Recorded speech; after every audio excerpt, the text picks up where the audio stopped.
Doctor साहब, ये जो सियासी अदम इस्तेकाम बढ़ गया है, इसमें कैसे इस्तेकाम आएगा? मैन मेड क्राइसिस है, आपस में पावर गेम, हंगर गेम, जी आईपीपीज, ये नए मुकदमात जो कि गलत थे, लेकिन करप्शन तो है ना, मामला तो एलिट कैप्चर तो है ना, जी कौन छोड़ता है?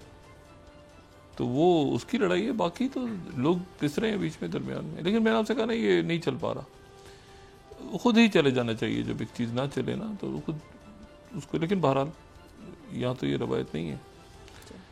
तो लेकिन वो अब आप देखें ना कि किसकी हुकूमत है, किधर है, क्या पिछले 24-48 घंटों में हुआ, क्या फलाना दिमाग ना, कोई तरमीम आ रही है, ये हो रहा है हंगामा। एक एक मैंने कहा ना, इस वक्त वो जो बात हुई थी कि इस्तेकाम की ज़रूरत है मुल्क में, प्रायोरिटी के ऊपर इस्तेकाम होना चाहिए और लोग सुकून से आराम से। इंटरनेट बंद हो रहा है। पिछले दिनों जब ये पहले हुआ था तो किस कदर लोगों का नुकसान हुआ था, जो आपके ऑनलाइन सारा काम कर रहे हैं, जो टेक की दुनिया, उसमें आप बार बार जो है वो फिर इंटरनेट बंद कर देते हैं, फिर इंटरनेट बंद कर देते हैं।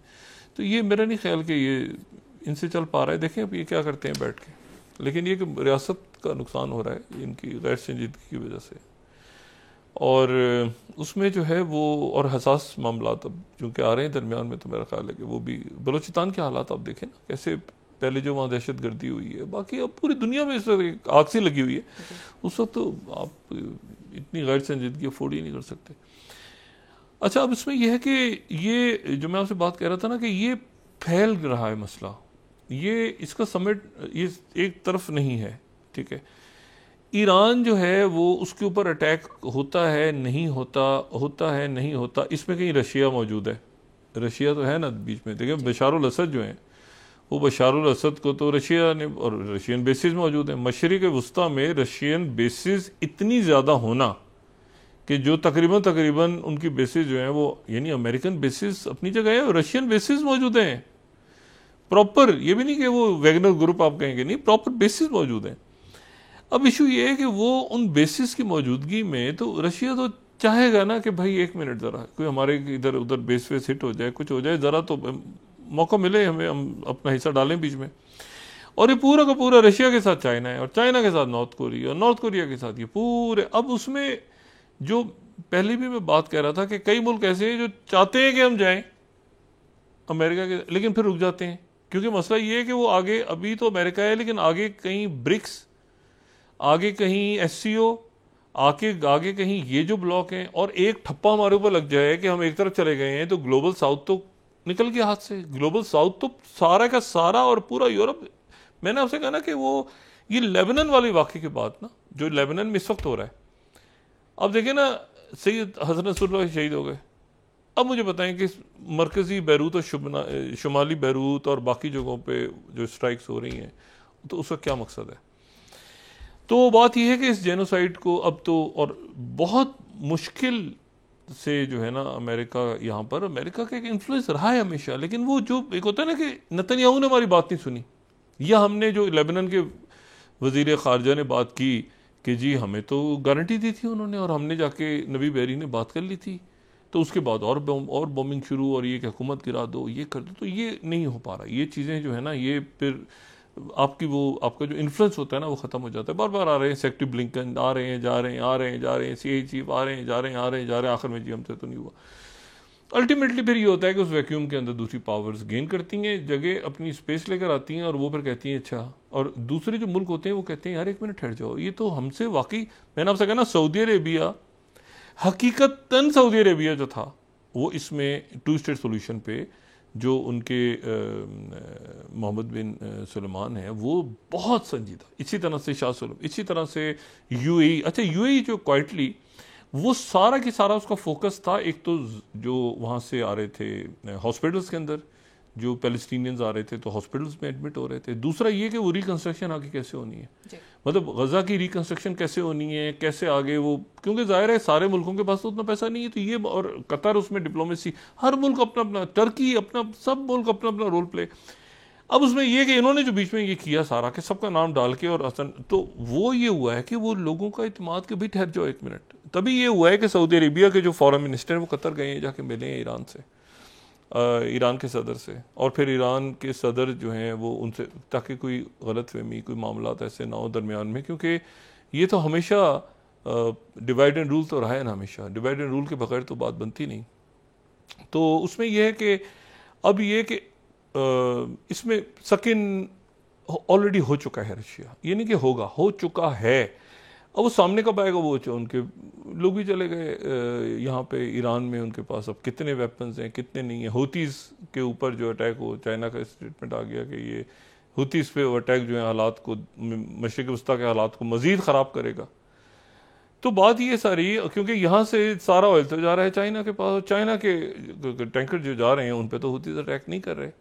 अब ये कॉम्प्लेक्स सिनेरियो में बहुत संजीदगी के साथ, बहुत ही संजीदगी के साथ, और मैं बताऊं हमारे फॉरेन ऑफिस में बड़े ज़बरदस्त लोग मौजूद हैं, मौजूदा भी और रिटायर्ड भी, और उनका बड़ा ज़बरदस्त दुनिया भर में एक्सपीरियंस है। और ये जो डिप्लोमेट्स हैं ये आपस में भी कनेक्टेड होते हैं, इनका आपस में अलग, इनकी अलग दुनिया है।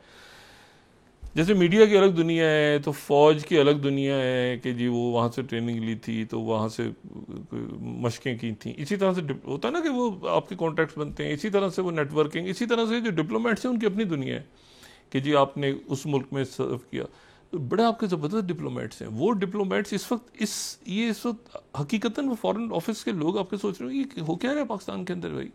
इसी तरह से जो आपके जो लोग निगोशिएट IMF से कर रहे हैं वो कह रहे हैं यार हमने तो बात कुछ और की है, ये क्या रोड हर दूसरे दिन बंद हो जाता है और बाहर से आपने इन्वेस्टमेंट लानी है। हालात तो देखिए मुल्क के कैसे अजीबोगरीब। तो इसीलिए मैं आपसे कह रहा हूँ कि ये ज़्यादा अरसे ये चल नहीं पा रहा, चल नहीं सकता। और बाहर से जो मुल्क हैं वो एक हद तक वो भी तो देख रहे हैं ना कि क्या तमाशा आपने धमा चौकड़ी मचाई हुई है। उनके मीडिया में, उनके हर जगह पर धमा चौकड़ी मची हुई है, आंसू गैस, शेलिंग, फलाना ढिमाकना। ये तो मेरा ख्याल है कि नॉन सीरियस जो मामलात हैं सारे अटर नॉन सीरियस मामलात, क्योंकि मैन मेड क्राइसिस आपस में बैठे मामलात को हल करें ना, इसमें अदालतों को लाने की ज़रूरत है। अदालतें आती हैं फिर वो ज़ाहिर है उनमें तकसीम एक नज़र आती है, उनको सियासी फैसलों से दूर रखें, इस्टेब्लिशमेंट को दूर रखें। और पुलिस जो है वो भी पॉलिटिकल ना बने ना, वो भी अपने आप को बिल्कुल वो रखे। लेकिन वो पुलिस के साथ देखें ना, ये भी बहुत बड़ा मसला है। ये बरसा बरस का जो एक मामला हो गया है ना मुल्क के अंदर कि जी वो मेरा AG तो उसका AG, ये उसको वो आया गवर्नमेंट आई उसने उसको हटा दिया, वो गवर्नमेंट आई उसने उसको, उसके नतीजे में पुलिस वाले के लोग भी करें तो क्या करें। यानी कैसी अजीबोगरीब बात है कि मुझे बताएं कि एक यानी पुलिस हमारी पुलिस है, सिंध पुलिस हमारी पुलिस है, पंजाब पुलिस हमारी है, इस्लामाबाद पुलिस हमारी है, सारी पुलिस KP पुलिस हमारी है पूरे पाकिस्तान, वो पुलिस को पकड़ेगी, ये कोई तरीका है। तो मतलब ये इस तरह से मेरा ख्याल है कि बस जहाँ तक चलेंगे मामला, मैं उम्मीद करता हूँ कि कल तक और एक आध दिन में इसमें कोई इसमें ठहराव आएगा। और मैं आपको सिर्फ एक बात दूसरी इसमें ये बताऊँ कि कल भी जो मैंने बात की थी ना, इसमें रशिया ऑलरेडी आ गया है। कल एक आध दिन के अंदर ये फैसला हो जाएगा कि क्या इसराइल अटैक करता है, ईरान पे नहीं करता। ईरान तैयार बैठा है और ईरान जो है, मैं आपको ईरान अब तमाम ईरान की तरफ से जो मैसेज गया था वो ये था अमेरिका को आप दरमियान में बताइएगा, जो कतर के थ्रू मैसेज भेजा था ना, कतर के थ्रू जो मैसेज गया था, जो कतर ने पब्लिश किया था प्रॉपर अल जजीरा पे कि आप दरमियान में बताइएगा, अगर इसराइल ने अब अटैक किया,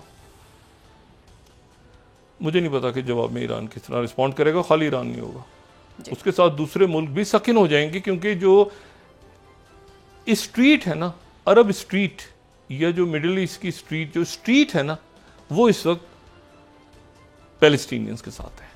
आप जो मर्जी कर लें, जितना मर्जी प्रोपेगेंडा लें, जो स्ट्रीट है ना दुनिया की, सड़क है, सड़क पे बैठा शख्स है ना इस दुनिया का, वो मजलूमों के साथ है। तो वो इस वक्त मेरा नहीं ख्याल कि, मुझे तो बल्कि ये है कि जंग ज़्यादा फैल गई तो एक आध कोई तख्ता ही ना उल्टा जाए। ये जो ख़ास तौर पे जो उस पड़ोस के मुल्क हैं ना दरमियान में, जो बीच में मुल्क को फंस जाते हैं ना, मुजाहरे हो रहे हैं, वो देखिए ना सूडान के हालात देखें ना आप, कैसे सूडान में आप कहेंगे किसकी हुकूमत है तो सर पे समझ नहीं आएगा। अच्छे खासे मुल्क तबाह हो गए हैं ना इसमें पूरे चक्कर में। आप ये देखें कि आप कहीं किसी से पूछेंगे जी वो वहाँ पर लिबिया में किसकी हुकूमत है तो अजीब सा मामला लगेगा। तो ये मुल्कों को संभालें खुदारा, ठीक है ना। वहाँ पर भी बड़े बड़े चैंपियन बैठे हुए थे जो नहीं संभाल पाए। तो हम लोग ये क्या कर रहे हैं बैठ के यहाँ पे। मैं तो बस उम्मीद करता हूँ और यकीन भी है मुझे, कुछ मेरे पास इत्तलात भी है, मुझे यकीन है कि ये इसको जो है ना ज़्यादा ये तूल नहीं पकड़ेगा मामला और किसी रुख पे जाके ठहर जाएगा बहुत जल्द।